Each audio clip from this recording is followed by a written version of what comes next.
For you, what do you think is the state of the Philippine horror genre today? This is it. Well, I think it's in an interesting stage of full development because we have so many writers now that are getting interested into publishing their work. And we have a publisher in Whispering who's open to submissions. So, and I know we have a lot of writers among all of you there that have pretty good ideas that you only need to finish your story and then you can have it submitted to Visprint. And you know, we need more writers to be able to develop the horror genre in the Philippines. Yeah, I think we need to bring it forward. And again, I'll go back to my earlier statements. We need to push the genre forward to, in effect, legitimize it. Because in certain countries, it's quote unquote, it's literature. It's not some cheap throwaway genre. And this happened like in the 70s, where it was very ghettoized. You were horror, you were something below market. What we need to do now is to bring it forward, to explore the boundaries of what that term means. Because horror it's a universal idea, it's a universal emotion.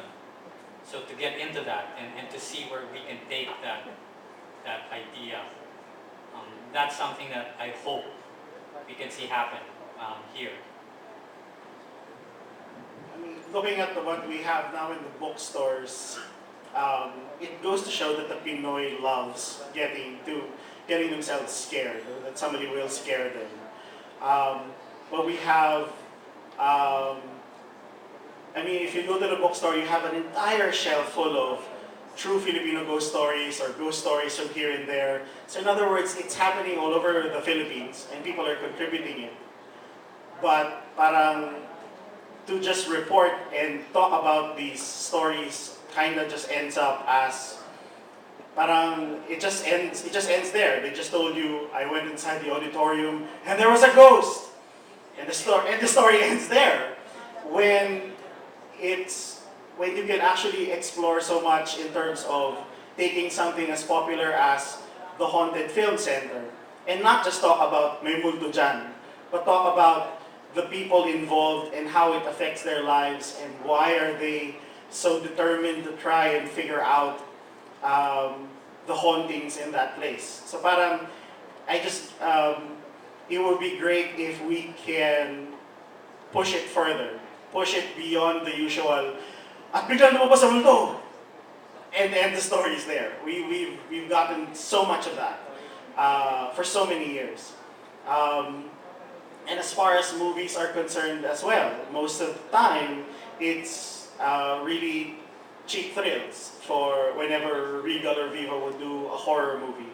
When in fact, as with the examples that gave Dave, that those movies, our Pinoy movies as well, can help push the genre forward. Because that's what people see first, or more people see the movies and TV shows.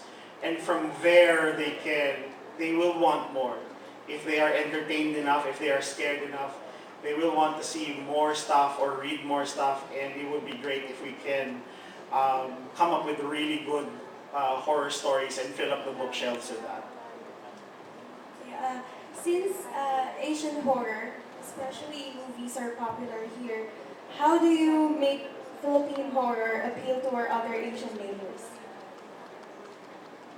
I'd like us to reach the level of Japan or Korea, that they have the very mature horror industry, and maybe we need to have more writers writing about horror, and then maybe that's the time that we'll get noticed by the other countries, other Asian countries. So we really need to develop that industry here. Yeah, I think for us to do that, I think we need to develop our own specific characteristics of what Pinoy horror would be. I mean, we need to get to a point where Like when Ringu and when Ju-on first came out, those two films basically laid all the groundwork for J-horror, for Japanese horror. And you knew, when you see a movie, even if it's the English language remake, you have a sense na, okay, remake to ng Japanese horror movie. And that's what we need to do. We need to be able to make horror that has very specific characteristics that outline it as Pinoy horror yan. Kasi right now, and this goes back to like the 80s also. In the 80s, we had stuff like Shake, Rattle, and Roll. So which was very makeup effects heavy, there were monsters, but that reflected on Hollywood horror at the time. The 80s was, that was the big makeup horror stuff that was coming out from Hollywood. And these days we have stuff like Sigaw, which really it's after the template also of J-horror. So we need to be able to carve out specifically horror that is ours, and not just take a template from a foreign country and then populate it with Manananggal and Tiyanak. That's a start. Believe me, that's a start. That's a great way to start. Pero we need to take it further than that. Yeah, it was when J-horror became popular, it was kind of sad to see the Pinoy movies starting to copy that they would just have, instead of, the usual white lady, you would have the white lady with really bad hair, and you just see like one eye coming out. Where normally it would be that really old woman. They always cast, I think she was born old, and she would always be the scary old woman inside the haunted house. But they started copying what was happening in J-horror, when in fact we have a very rich, folklore and lower mythology that we can explore. It's just a matter of how can it be presented that's unique. What made Japanese horror big was that it was something Hollywood has never seen before. So suddenly it was like, oh, that's a different way of doing things. Let's copy that. I'm sure that there is a way that we can develop our own look, our own way of telling stories, and we bring out our own monsters and our own Pinoy nightmares, and that will wow the international audience.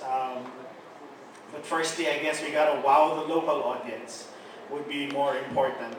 And that can happen if we stop copying from what is popular abroad. So it's more of, let's do something of our own and then make it, push it further and make it bigger.